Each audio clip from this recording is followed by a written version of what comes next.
Aku tanya Rasulullah SAW, wahai Rasulullah, sekiranya aku dapati ataupun aku tahu malam Lailatul Qadar, ataupun dalam bahasa yang lain, sekiranya aku terserempak ataupun bertemu dengan Lailatul Qadar, apa yang aku baca padanya?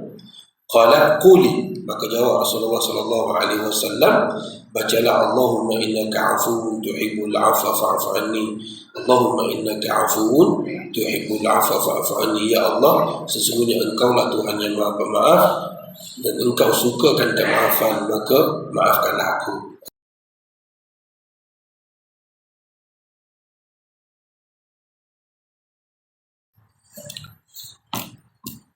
Assalamualaikum warahmatullahi wabarakatuh. Alhamdulillahi rabbil alamin, wassalatu wassalamu ala asyrafil anbiya'i wal mursalin sayyidina Muhammadin wa ala alihi wa sahbihi ajma'in. Rabbi shrah li sadri wa yassir li amri wahlul 'uqdatam min lisani yafqahu qawli. Subhanaka la 'ilma lana illa ma 'allamtana innaka antal 'alimul hakim. اللهم لا سهل إلا ما جعلته سهلا وأنت تجعل الحزن والصعب إذا شئت سهلا. أما بعد فإن أصدق الحديث كتاب الله وخير الهدي هدي محمد صلى الله عليه وسلم وشر الأمور محدثاتها وكل محدثة بدعة وكل بدعة ضلالة وكل ضلالة في النار أعاذنا الله وإياكم منها. قال الإمام المصنف رحمه الله ونفعنا بعلومه في الدارين آمين. باب ما يدعو به إذا صادف ليلة القدر. روينا بالأسانيد الصحيحة في كتب الترمذي والنسائي وابن ماجه وغيرها عن عائشة رضي الله عنها قالت: قلت يا رسول الله إن علمت ليلة القدر ما أقول فيها؟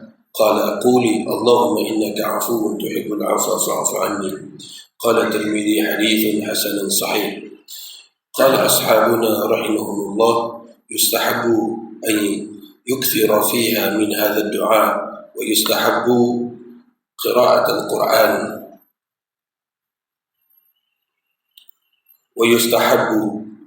القرآن، وسائر الأذكار والدعوات المستحبة في المواطن الشريفة، وقد سبق بيانها مجموعة مفرقة.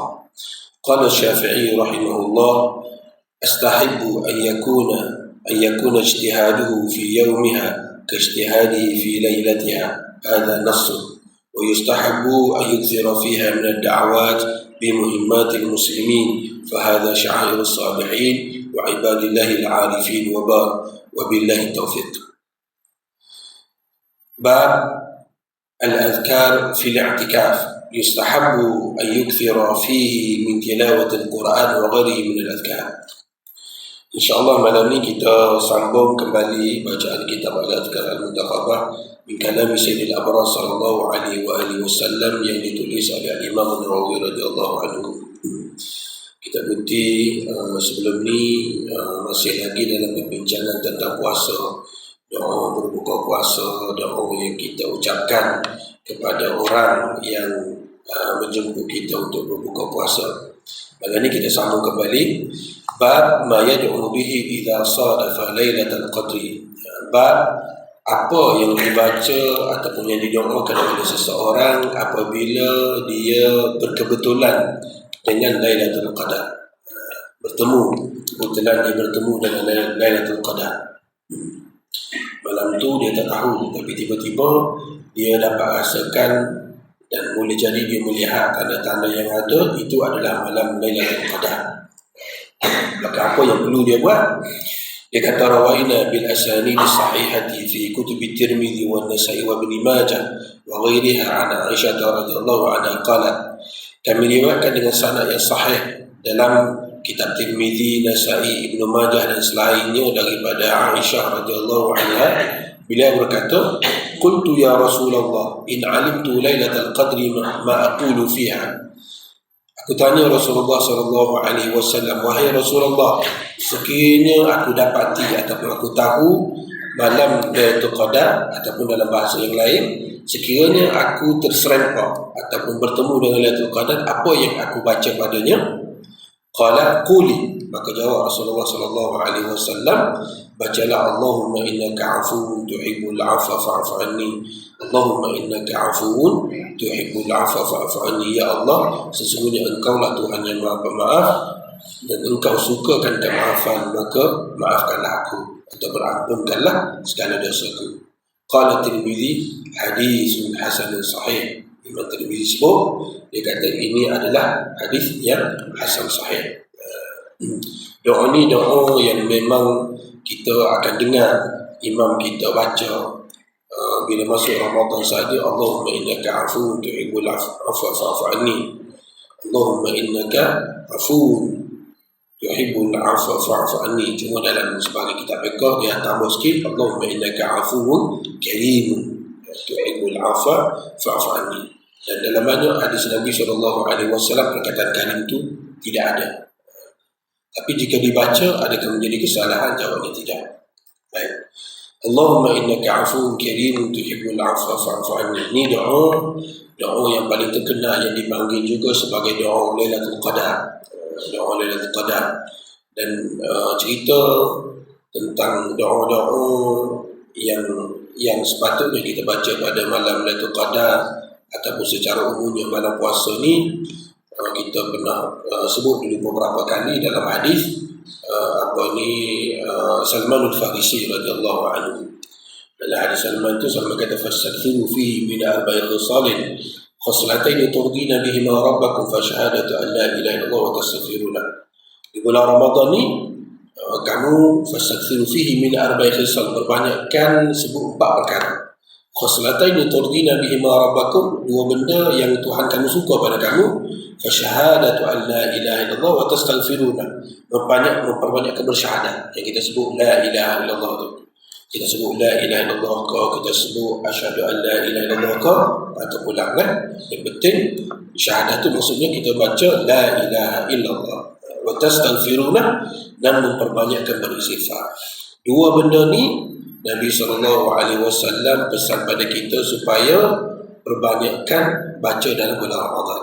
Rasulullah amal khaslatan illatan ila ghayra bikum anuma fatas'aluna Allah al-jannah wa ta'udhu nabi minan nar. Manakala ada 2 lagi benda yang kamu jangan biarkan Ramadan berlalu tanpa kamu buat benda ni. Tadi Nabi SAW kata perbanyakkan 2 benda. Yang 2 benda lagi, kalau kamu malas sekalipun, kamu jangan biarkan Ramadan berlalu tanpa kamu minta. Yang pertama, tas'aluna Allah al-jannah, minta syurga dengan Allah Subhanahu wa taala. Yang kedua, wa ta'udhu nabi minan nar, minta jauh daripada neraka. Jadi semua 4 benda. Dan termasuk dengan hadis Aisyah ni jadi 5 benda. Allahumma innaka afuwun tuhibbul afwa fa'fu anni. Bila kita perlu baca doa ni, dalam sebahagian hadis Nabi SAW dinyatakan Lailatul Qadar ini berlaku pada 10 akhir. Dalam hadis Sayyidina Ali radhiyallahu anhu, Sayyidina Ali kata hatta idza jaa ash'ar al-ashr al-awakhir shadda al-mizara wa atakafa wa ahya al-lail. Dan banyak lagi hadis lain, antaranya Nabi kata iltamisuha fil ashr al-awakhir, carilah Lailatul Qadar ini pada 10 akhir. 10 akhir itu yang lebih spesifik lagi ialah pada malam ganjil. Lebih spesifik lagi ialah pada malam 27. Kerana ada sebahagian hadis menceritakan bahawa Lailatul Qadar ini berlaku pada malam 27. Tapi macam mana kita nak selesaikan masalah cari Lailatul Qadar ni? Cari 21 ke, cari 23 ke, 25 ke, 27 ke, 29 ke? Kerana Lailatul Qadar ini berlaku pada 10 akhir. Kita pakai pandangan ulama-ulama Syafi'i kita, antaranya pandangan Al-Imam Ibn Hajar Asqalani. Dia kata Lailatul Qadar ini berdasarkan nasnya berlaku pada 10 akhir Ramadan, tetapi harus berlaku awal Ramadan dan pertengahan Ramadan. Sebab tu imam-imam kita bila salat tarawih dia baca doa Allahumma innaka afuwun tuhibbul afwa fa'fu anni ataupun fa'fu anni ni, dia baca bermula 1 Ramadan. Nah, itu sebab dia. Mengapa? Kerana banyak asar ataupun banyak kisah para salafus salih menceritakan bahawa mereka pernah bertemu dengan Lailatul Qadar di awal Ramadan, di tengah Ramadan, dan di akhir Ramadan. Dan ada cerita yang lebih menarik lagi, sebagaimana yang dinukilkan oleh ulama-ulama Syafi'i kita dalam kitab-kitab Mu'tabar, antara dalam kitab Fathul Bari dia sebut, dia kata Lailatul Qadar ini boleh jadi diperoleh oleh orang pertama itu, contohnya pada malam 27 lah kata-kata, tetapi diperoleh oleh orang-orang yang kedua pada malam 28. Ini benda yang lagi pelik. Walau bagaimana sekalipun, isunya begini, isunya suami dapat, contohnya malam 27, atau kita katalah malam 23, suami dapat Lailatul Qadar, maka dia pun cerita pada isteri dia esok, dia dapat Lailatul Qadar, isteri pun frasa dapat. Ulama kata, tak, boleh jadi dengan kesungguhan isteri itu, isteri akan dapat barakah Lailatul Qadar itu malam-malam yang seterusnya. Sebab tu, jika kita bertemu dengan Lailatul Qadar, contohnya pada malam 25, maka baki malam lagi itu jangan biarkan ia berlalu begitu saja. Kita kena buat ibadat kerana barakah malam selepas itu juga tetap besar. Itu benda yang penting. Dan antara hikmah mengapa Allah Subhanahu Wa Taala sembunyikan Lailatul Qadar ini, supaya kalaulah si A tahu Lailatul Qadar ini berlaku pada malam 23 contohnya, so dia tak rasa frust. Dia tak rasa frust kalau dia tak dapat. Contohnya dia bercerita, dia dengar cerita orang kata Lailatul Qadar berlaku pada malam 23, dia tak frust. Kenapa? Boleh jadi peluang dia untuk dapat barakah Lailatul Qadar di masih ada. Itu pandangan ulama-ulama Syafi'i kita. Jadi kalaulah kita dah dapat berita kata Lailatul Qadar dah berlaku dah pada malam 25, dan kita belum berpeluang lagi untuk merebut kebaikan Lailatul Qadar itu, maka para ulama kata jangan bimbang, teruskan usaha, boleh jadi pada malam-malam seterusnya kita dapat bertemu Lailatul Qadar. Dari segi kaedahnya, ulama-ulama kata perkara itu harus berlaku. Jadi jangan bimbang lah. Ini pandangan yang dikemukakan oleh ulama-ulama Syafi'i kita dalam kitab-kitab Mu'tabar. Jadi jangan bimbang. Perkara yang seterusnya ialah bila kita baca Quran, kita dapati ayat Lailatul Qadri khairun min alfi syahr. Malam Lailatul Qadar lebih baik dari 1000 bulan. Para ulama buat kesimpulan bila sebut lebih baik dari 1000 bulan itu, kaedah mudahnya ialah 1000 bulan. Tapi boleh jadi lebih dari 1000 bulan. Kalau lebih dari 1000 bulan itu kita tak tahu macam mana. Secara asasnya kiraan mudahnya 1000 bulan. Khairun min alfi syahr. Lebih baik dari 1000 bulan. Tetapi perkataan lebih baik dari 1000 bulan itu tidak menunjukkan bahawasanya kebaikan yang Qadar ini hanya sampai pada 1000 bulan sahaja, kerana boleh jadi lebih lagi daripada itu. Yang lebih itu kita tak tahu. Sebab tu peluang ini adalah peluang yang sangat berharga. Dan bagi sesetengah orang, Allah Subhanahu Wa Taala tunjukkan tanda-tanda Lailatul Qadar padanya. Dan bagi orang yang lain, dia tak nampak tanda tersebut. Sama ada tanda itu tanda yang bersifat spiritual, sifat kerohanian, atau tanda tersebut tanda yang bersifat fizikal. Macam orang tua kita sebut dulu, pokok sujud, air telaga, membuak-buak naik. Benda itu boleh berlaku atau tidak? Jawabnya harus. Tapi Allah Subhanahu Wa Taala tidak tunjukkan kepada semua. Walaupun orang yang bertemu dengan malam Lailatul Qadar itu orang yang kedudukannya aulia, kedudukannya wali sekalipun, tak semestinya dia akan dapat tanda-tanda itu. Mentang-mentang dia wali, dia nampak tanda-tanda zaitan, tak semestinya. Tapi sebahagian daripada para aulia ni memang dapat tanda-tanda kewalian. Saya ingat cerita yang dinukilkan dalam kitab Jami' Karamah Al-Awliya. Ini kitab yang menceritakan karamah, kemuliaan para ulama, kemuliaan golongan-golongan saleh. Antaranya cerita Imam Nawawi sendiri dalam pengarang kitab ini, bagaimana cerita dia boleh dapat Lailatul Qadar. Dia kata satu hari, satu malam, pada malam akhir Ramadan, dia sedang bermunajat di rumah dia, dan dia nampak satu cahaya yang terang benderang dari rumah dia tu. Cahaya tersebut menghadap ke Baitullah. Dari orang kata dari rumah dia tu menghadap ke Baitullah, dan dia bangun, dia langkah sekejap, dia terus sampai ke Baitullah. Dan bagaimana berlaku itu bukan perbincangan kita lah. Ini cerita Imam Nawawi sebut kisah bagaimana dia dapat barakah Lailatul Qadar. Dan mana bagilah cerita pelik-pelik yang pernah dilalui oleh para salafus salih tentang malam Lailatul Qadar. Boleh atau tidak Lailatul Qadar berlaku pada malam yang genap? Jawabnya boleh. Sebab tu para ulama kita bila bincang tentang penurunan Al-Quran berdasarkan pengiraan falak, ulama-ulama falak kita kira semula tarikh turun Quran, gostan semula, kembali semula kepada tarikh yang asal, kira semula, kira mereka dapati tarikh yang lebih tepat berlaku turunnya Al-Quran ataupun baginda sallallahu alaihi wasallam terima wahyu ialah pada 24 Ramadan. 24 Ramadan kan genap. Tetapi oleh kerana ini berlaku pada bulan Ramadan, lebih-lebih lagi pada 10 akhir, maka possibility Lailatul Qadar itu memang sangat besar. Ini satu kiraan yang pelik. So kata Lailatul Qadar pada tanya saja. Tidak. Bila pakar-pakar falak kita kira balik tarikh turunnya Al-Quran, mereka dapati pandangan yang lebih kuat menyatakan Al-Quran turun pada 24 Ramadan. Dan nuzul Al-Quran itu 17 tu panjang cerita dia. Nanti pada Ramadan kita cerita kan kenapa boleh berlaku 17 pula tu. Tapi tak kisahlah bila Al-Quran itu diturunkan. Ada beberapa tarikh yang besar yang dibincangkan oleh para ulama. Yang penting Al-Quran ini turun pada malam Lailatul Qadar. Baik.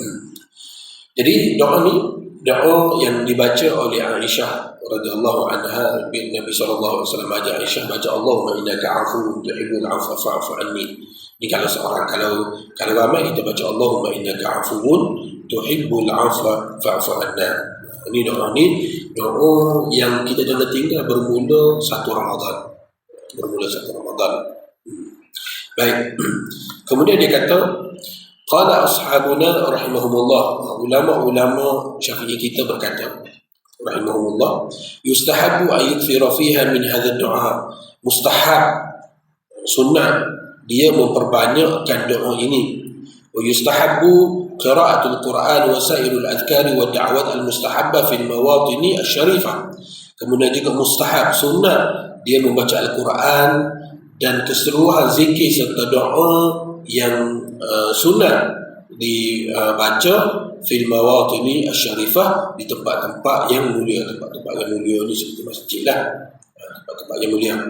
Wa qad sabaqa bayanuha majmu'atan mufarraqah. Dia kata sebelum-sebelum ni dia kata ada dah kumpulan-kumpulan doa tu bertebaran di banyak tempat yang telah kita baca. Banyak doa yang boleh kita baca. Paling tidak kita baca Rabbana atina fid dunya hasanah wa fil akhirati hasanah wa qina adzabannar. Rabbana la tuzigh qulubana ba'da idh hadaytana wa hab lana min ladunka rahmatan innaka antal wahhab. Rabbana hab lana inni askantu min dzurriyyati Rabbana apa lagi Rabbana, ada 40 tempat semua ada perkataan doa Rabbana ni boleh baca belakang, dan banyak lagi doa lain boleh baca la ilaha illa anta subhanaka inni kuntu minadh dhalimin. Doa-doa ni semua boleh baca di waktu kita bermunajat kepada Allah Subhanahu wa taala dalam bulan Ramadan, di akhir-akhir Ramadan. Biasanya kita bermunajat waktu gelap dan kita tutup lampu, bersunyi-sunyian. Munajat waktu kita bersunyi-sunyian, waktu gelap, waktu orang kata semua orang tidur, kita bangun bermunajat kepada Allah Subhanahu wa taala. Waktu itu pernah dicerita oleh Allah Subhanahu wa taala tentang Nabi Yunus alaihissalam. Nabi Yunus alaihissalam bila dia berdakwah dan dia rasa agak marah kepada kaum dia kerana kaum dia tak terima dakwah dia, maka dia bawa diri akhirnya naik kapal dan jatuh Dan kemudian diubah ke laut. Wa dhannun idh dhahaba mughadiban. Nabi Yunus al-Zannuni, atau Zannuni ialah Nabi Yunus alaihissalam. Nun tu maksudnya ikan. Wa dhannun idh dhahaba mughadiban. Kamu tengoklah cerita Nabi Yunus alaihissalam ketika dia pergi dalam keadaan mughadiban. Mughadiban ni kalau kita bahasa Kelantannya macam bahasa kita apa dia? Dia bahasa kita. Sini. Begitu merajuk je dah. Bukan macam tu lah. Idh dhahaba mughadiban, dia bawa dia dalam keadaan dia mengajuk. Fadhanna an la naqdira alaih, maka dia rasa kami tak perhati, kami tak follow dia. Maknanya seolah-olah dia rasa Allah Ta'ala ni biarkan begitu sahaja. Tidak. Fadhanna an la naqdira alaih fanada fi dhulumat, dia rasa kami ni tak follow dia, kami ni tak boleh buat apa-apa kat dia. Maka dia bawa diri, akhirnya Allah Subhanahu Wa Ta'ala membankan Nabi Yunus dalam laut dan ditelan oleh ikan nun. Fanada fi dhulumat, ketika ia berada dalam ikan nun itu, maka dia berdoa kepada Allah Subhanahu Wa Ta'ala, alla ilaha illa anta subhanaka inni kuntu minadh dhalimin. Ini antara doa yang sangat ampuh kalau kita nak baca waktu malam Lailatul Qadar contohnya, malam-malam yang barakah ni. La ilaha illa anta, tiada Tuhan yang wajib disembah dengan sebenarnya melainkan hanyalah Engkau. Subhanak, maha suci Engkau. Inni kuntu minadh dhalimin, sesungguhnya sebenarnya aku ini termasuk dalam golongan orang yang menzalimi diri sendiri. Jadi waktu berada dalam kegelapan, waktu bersunyi-sunyian, waktu kita rasa dunia ni sempit, maka kita bacalah doa ni. Lebih-lebih lagi pada malam Lailatul Qadar, mudah-mudahan Allah Subhanahu Wa Ta'ala buka ruang kehidupan yang lebih luas kepada kita. Dan mana lagi lah doa yang boleh kita baca. Tak boleh baca doa dalam bahasa Arab, bacalah doa dalam bahasa Melayu. Tak boleh baca dalam bahasa Melayu, bacalah doa dalam bahasa apa sekalipun. Yang penting doa kepada Allah Subhanahu Wa Ta'ala. Ulama-ulama kita kata doa ni yang dalam bahasa Arab yang kita kena baca dalam bahasa Arab ni hanya ada dalam 3-4 doa saja. Bismillahirrahmanirrahim. Alhamdulillahirabbil alamin. Allahumma salli wa sallim ala Muhammad wa ala alihi wa sahbihi wa barik wa sallim. Allahumma salli ala Muhammad wa ala ali Muhammad. Hanya ada 2-3 doa sahaja yang kita baca dia dalam bahasa Arab. Lain kita boleh baca Melayu belakang. Jadi peluang kita untuk berdoa kepada Allah Subhanahu Wa Ta'ala sangat luas. Baik, dia kata qala Syafi'i rahimahullah, Imam Syafi'i kata rahimahullah, astahibbu an yakuna ijtihaduhu fi yawmiha ka ijtihadihi fi lailatiha. Dia kata aku suka, astahibbu ni bahasa Imam Syafi'i. Imam Syafi'i suka guna dalam kitab dia. Dalam kitab dia ni astahibbu. Macam kita pernah sebut dulu dalam masalah niyat, bertanya lafaz niat ni wajib dari mazhab Syafi'i. Wajib dari mazhab Syafi'i untuk ibadat-ibadat ada lebih kurang dalam 7-80 tempat wajib ada niat. Lafaz niat tu wajib atau tidak dalam mazhab Syafi'i? Syafi'i kata wa astahibbu at-talaffuz bil lafzi, ataupun wa astahibbu at-talaffuz bin niyyah. Aku suka untuk sebut lafaz niat tu. Jadi dia menggambarkan bukanlah niat melafazkan niat itu wajib. Niat itu wajib, lafaz niat itu wajib atau tidak? Imam Syafi'i kata astahibbu. Astahibbu maksudnya suka. Jadi kalau kita nak solat niat wajib. Tapi kalau kita sebut usolli, salah atau tidak? Jawabnya tidak menjadi kesalahan. Nak sebut tak apa, tak nak sebut pun tak menjadi kesalahan. Baik. Dia kata, Imam Syafi'i kata, aku suka jika usaha seseorang itu di siang harinya seperti usahanya di waktu malam.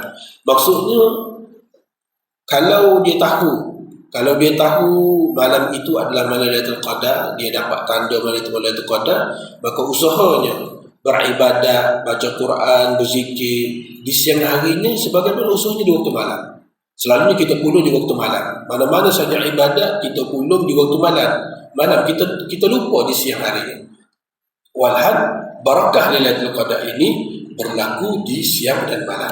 Bukan berlaku waktu malam saja, siang pun berlaku juga. Jadi bila kita beribadat sebagaimana kita beribadat di waktu malam, begitulah kita beribadah di siang hari Ramadan.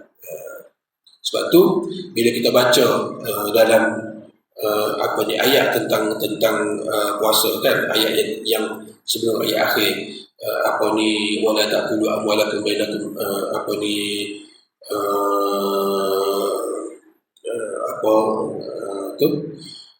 ولا تباشروهن وأنتم عاكفون في المساجد وإلا لكم ليلة الصيام الرفث إلى نسائكم هن لباس لكم وأنتم لباس لهن علم الله أنكم كنتم تختانون أنفسكم فتاب عليكم وعفى عنكم فالآن باشروهن وابتغوا ما كتب الله لكم وكلوا واشربوا حتى يتبين لكم الخيط الأبيض من الخيط الأسود من الفجر ثم أتموا الصيام إلى الليل ولا تباشروهن وأنتم عاكفون في المساجid. Perkataan i'tikaf itu ia tidak merujuk kepada waktu malam sahaja.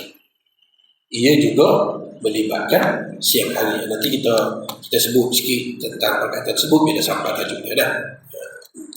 Jadi Imam Syafi'i kata hadza nassuhu, ni Imam Nawawi kata ini adalah Imam Syafi'i, iaitu aku suka jika ibadat di siang hari itu sama macam ibadat di waktu malam dari segi kesungguhannya. Dari segi bentuk ibadahnya berbezalah, sebab di waktu malamnya ada qiyamul lail, ada tahajud. Di siang harinya tak ada qiyamul lail, tak ada tahajud. Qiyamul lail itu maksudnya menghidupkan malam. Maka di siang harinya boleh buat benda yang lain. Ada solat mutlak, ada baca Quran, ada zikir, dan paling tidak kita beriktikaf.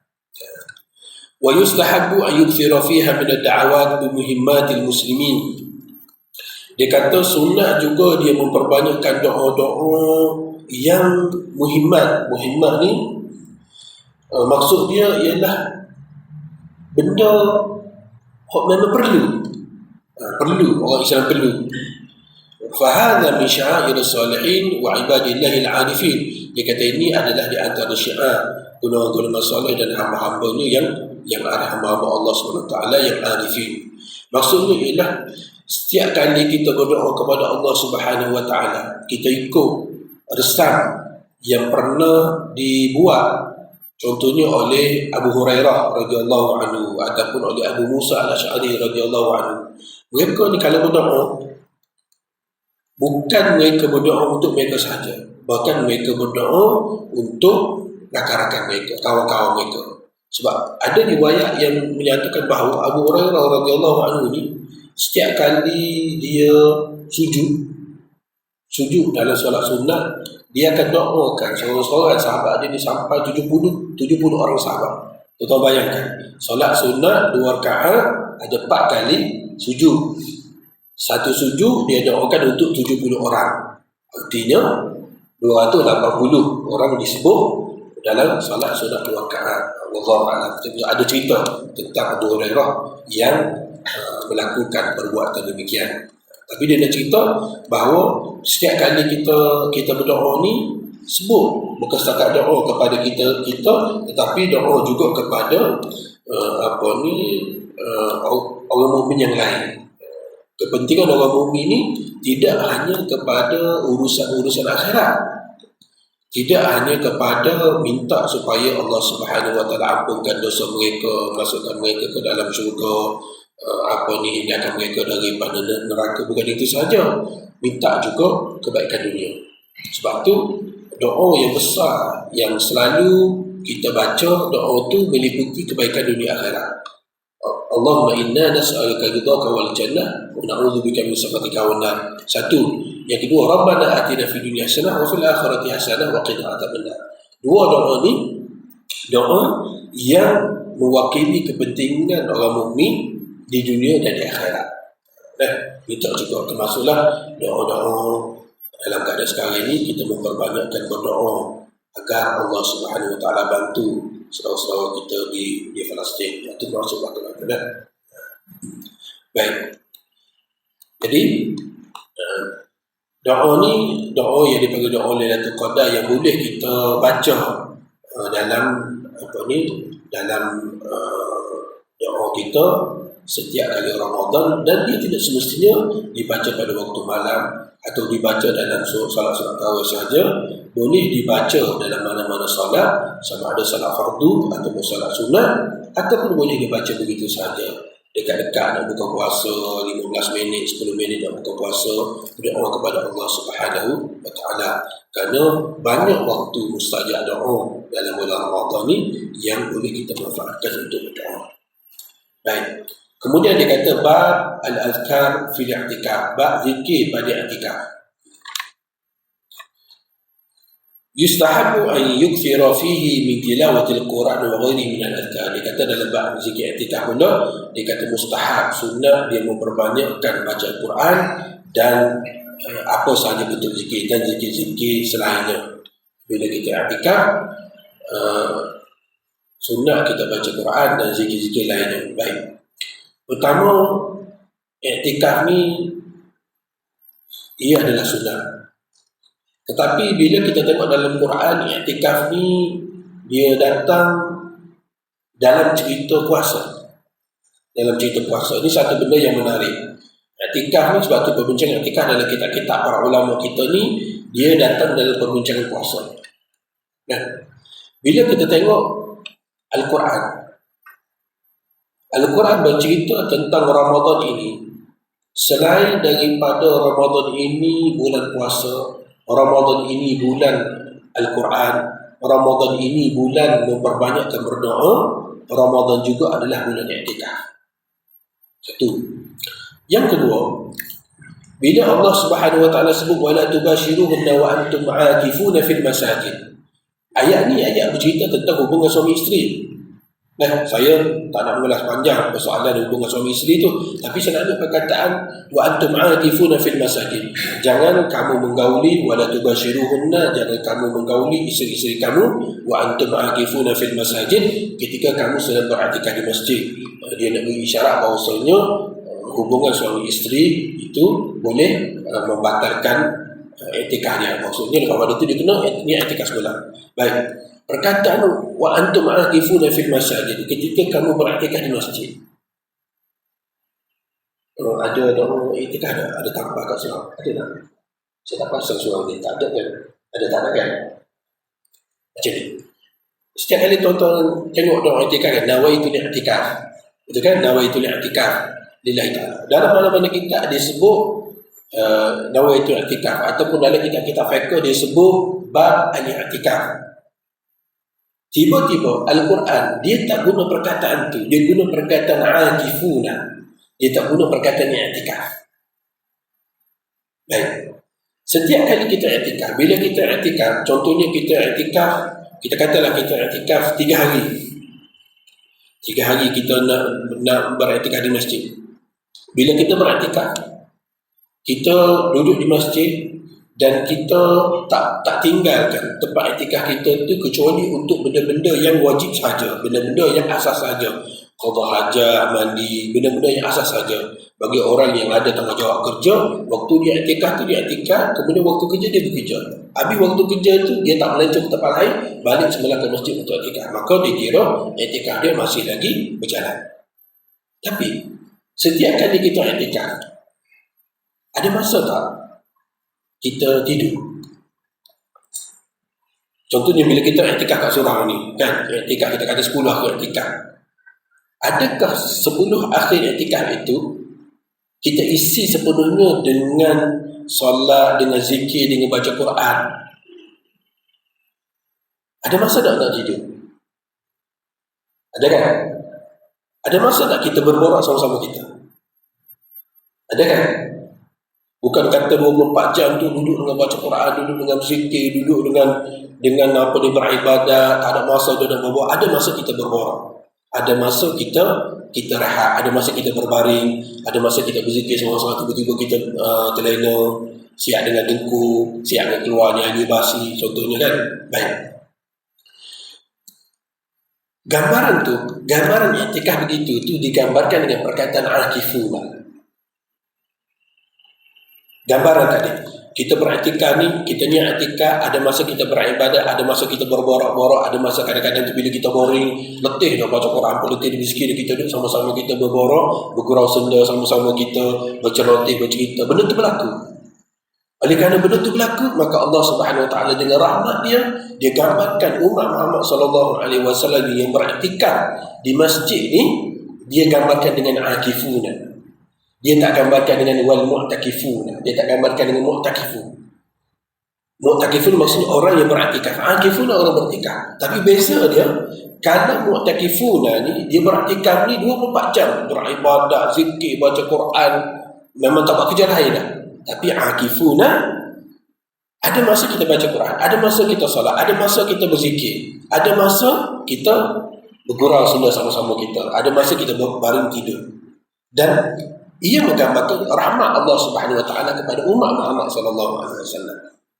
Sebab tu perkataan wa antum aakifuna fil masajid itu, wala tubashiruhunna wa antum aakifuna fil masajid itu, para ulama kita faham bahawasanya orang yang beriktikaf, dia tidak semestinya dia niat iktikaf dia kena baca Quran 24 jam, zikir 24 jam, solat 24 jam tak berhenti. Tidak. Ada masa dia boleh santai-santai, boleh baring-baring. Dia tak nak berzikir pun tak apa, dia baring saja-saja, tak nak baca Quran, tak nak berzikir. Tapi niat iktikaf dia niat iktikaf, dia berbaring saja di masjid. Kalau contohnya 10 hari dia beriktikaf, contohnya lah kita kata memang tak akan berlaku, dia tak berzikir, dia tak baca Quran, dia tak solat sunat, langsung dia hanya solat fardu saja, buat benda wajib saja 10 hari itu, yang lain dia duduk saja pun dia akan dapat pahala iktikaf. Dapat tak rahmat Allah Subhanahu Wa Taala kepada umat Muhammad sallallahu alaihi wasallam kerana dia beriktikaf tadi. Dan Allah Subhanahu Wa Taala gambarkan dengan perkataan yang simple saja, iaitu wa antum aakifuna fil masajid. So, dalam Quran ni perkataan, setiap perkataan tu ada makna dia. Dia bukan datang begitu saja. Kenapa dalam setengah ayat akifuna, dalam setengah ayat ada wal mu'takifuna? Kerana perkataan akifuna dalam ayat puasa ini menggambarkan seorang yang beriktikaf tu ada masa dia rehat. Tapi niat iktikaf dia tu tak besar, dia tak batalkan, tetapi dia tidak isi dengan zikir, tak isi dengan baca Quran, tak isi dengan salat sunat, dia hanya berbaring, duduk relax saja, dia dapat pahala iktikaf. Jadi ayat ini satu isyarat. Kalau seseorang tu dia niat iktikaf, dia niat iktikaf, contohnya dia letih sangat, dia datang ke masjid surah, dia niat iktikaf kerana Allah Subhanahu Wa Taala, dia iktikaf saja, dia duduk saja, dia tidur saja. Contohnya macam ni. Di antara maghrib isyak, kita ambil waktu iktikaf paling simple, paling simple, maghrib isyak. Lepas maghrib isyak, lepas isyak ada salat tarawih dalam Ramadan. Jadi lepas maghrib tu dia tak nak balik dah, maka dia niat iktikaf antara maghrib dan isyak tu, dia salat di tepi ni, dia lain zikir, dia salat sunat ada, dia tunggu nak isyak ni, nak tunggu nak salat isyak dan salat tarawih, maka dia dah dapat pahala iktikaf sekalipun dia tak berzikir, tak buat apa, dengan niat saja. Bagaimana ulama faham? Faham dari perkataan itu saja, iaitu akifuna tadi. Tuan nampak tak? Besarnya perkataan tersebut dan kesannya pada penghayatan iktikaf kita. Sebab tu kalaulah begitulah keadaan umat Muhammad yang beriktikaf duduk begitu pun dapat pahala, cuba bayangkan apabila seseorang itu beriktikaf, dia baca Quran, dia berzikir, dia solat sunat dan sebagainya, tentulah ganjaran pahala yang akan dia dapat ni lebih besar lagi berbanding dengan duduk saja-saja. Ini perbandingan yang beramal. Sebab tu bila kita niat iktikaf, kita lafaz dia tidak nawaitu an i'tikaf. Itu biasa. Dia tidak kata nawaitu al-'ukf ataupun al-'akf ataupun nawaitu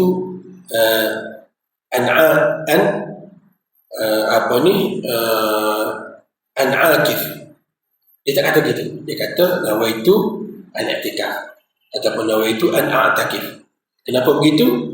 Kerana niat tu, i'tikaf tu bukan saja duduk, tapi untuk buat ibadat juga. Walaupun sebenarnya i'tikaf ni duduk saja niat pun kita akan dapat pahala yang besar di sisi Allah Subhanahu Wa Taala.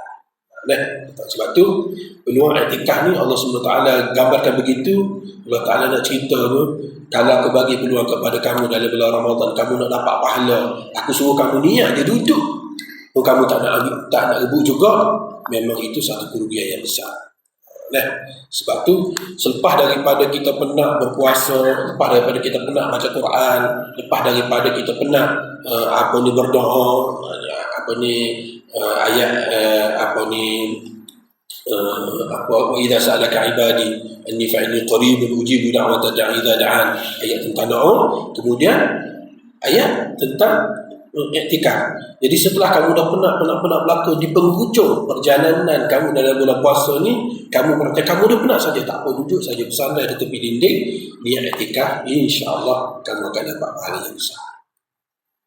Isyaratnya kepada kita supaya kita rebut peluang i'tikaf ni sebanyak mungkin dalam bulan Ramadan.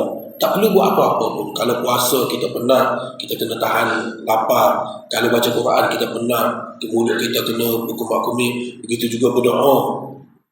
Tapi i'tikaf tak perlu, bersandar je tepi dinding. Niat dia i'tikaf, datang ke rumah Allah SWT, niat i'tikaf kamu akan dapat pahala.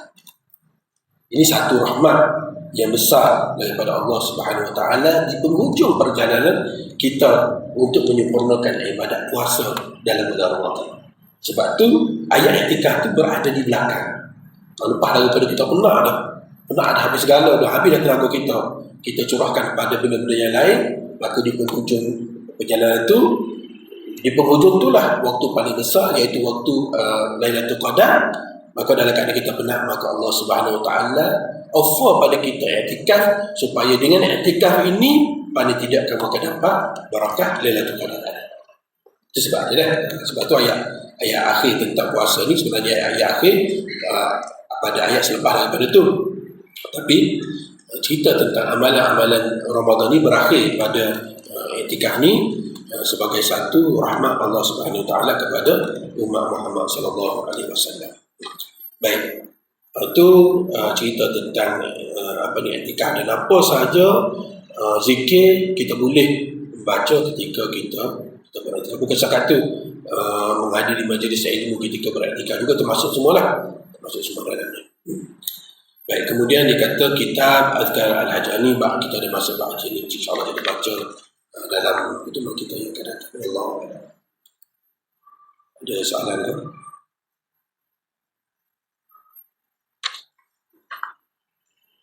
Panjang ni kita baca tu. Kita ada dua lagi dua lagi amalan yang besar. Yang pertama tentang haji, dan yang kedua tentang zakat. Habis haji, kemudian masuk zakat, kemudian amalan-amalan lain lah sepanjang kehidupan kita. Wallahu a'lam.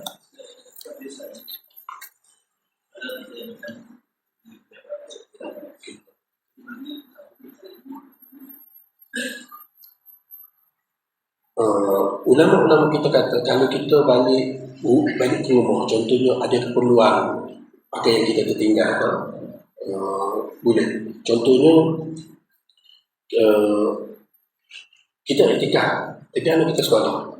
Jadi dari masjid kita balik ke rumah, ambil anak kita pergi hantar di sekolah, kemudian kita balik semula ke surau. Kemudian waktu balik sekolah tu kita ambil anak, hantar balik dia semula ke sekolah, balik semula ke surau.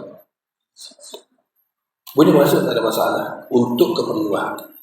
Cuma kalau masuk berehat tidur tu tak boleh. Tapi sekadar tu itu dibolehkan. Saya pakai pandangan tu. Sebagai pandangan tu, pandangan yang diterima oleh banyak ulama. Kerana persoalan i'tikaf ini, ia bukan bermaksud membatalkan segala urusan pekerjaan, tidak. Kita i'tikaf, kita tidak niat i'tikaf. Okey, ada soalan lain?